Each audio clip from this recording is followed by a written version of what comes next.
चंद्रपूर महानगरपालिकेच्या अनुषंगाने काल नागपूरमध्ये बैठक पार पडली. नेमकं काय या बैठकीमध्ये घडलं आपलं आमदार किशोर जोरगेवार यांच्याशी जाणून घेऊ. नेमकं काय बैठकीमध्ये काल चर्चा झाली? आजच्या बैठकीचा ही जी सगळ्यात लोकशाहीतला सगळ्यात मोठा जो उत्सव आहे, निवडणूक आहे, या उत्सवाच्या नियोजनाची ती बैठक होती.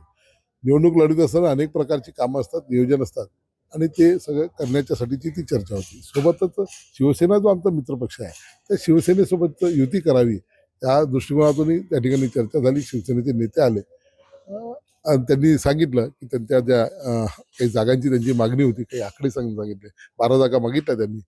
त्याविषयीची सुद्धा चर्चा कालच्या बैठकीमध्ये झाली. ही जागा वाटप जी आहे ते निर्णायक होणार आहे का? निश्चितपणे जागा वाटप काही जागांच्या बाबतीतली सुद्धा काल त्या ठिकाणी चर्चा झाली.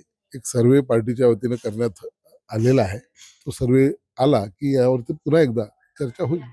अशी चर्चा आहे की कालची जी बैठक झाली ते वादळी ठरली, खूप आवाज होता. असं वादळी ठरली असं म्हणता येणार नाही.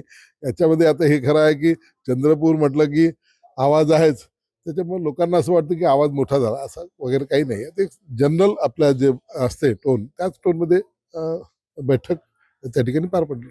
खूप म्हणजे खालपर्यंत आवाज इथपर्यंत इतका आवाज असल्याचं सांगण्यात येत आहे. नाही, तसं विषय तर काही मला ते आता काय चंद्रपूर म्हटलं की काहीतरी जोडायचं असते तुम्हाला, पण असं काही खालीपर्यंत आवाज वगैरे जाईल अशा पद्धतीचा कुठे आवाज होण्याचं काही कारणही नाही आहे. एक सगळे एकदम खेळीमेळीच्या चांगल्या वातावरणामध्ये आम्ही काल बैठक करतो.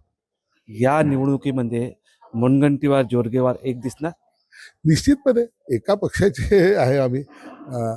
मुनगंटीवारजी आणि जोरगेवार असतील किंवा हंसराजजी अहिर असतील, सर्वजण मिळून ही निवडणूक एकत्रितपणे पक्षाला मोठा विजय मिळवून द्यायचा आमची भूमिका आहे. पक्षाला मोठा विजय मिळवून देण्याची भूमिका आमदार किशोर जोरगेवार यांनी मांडली आहे. निलेश दहाड, TV9 मराठी, चंद्रपूर.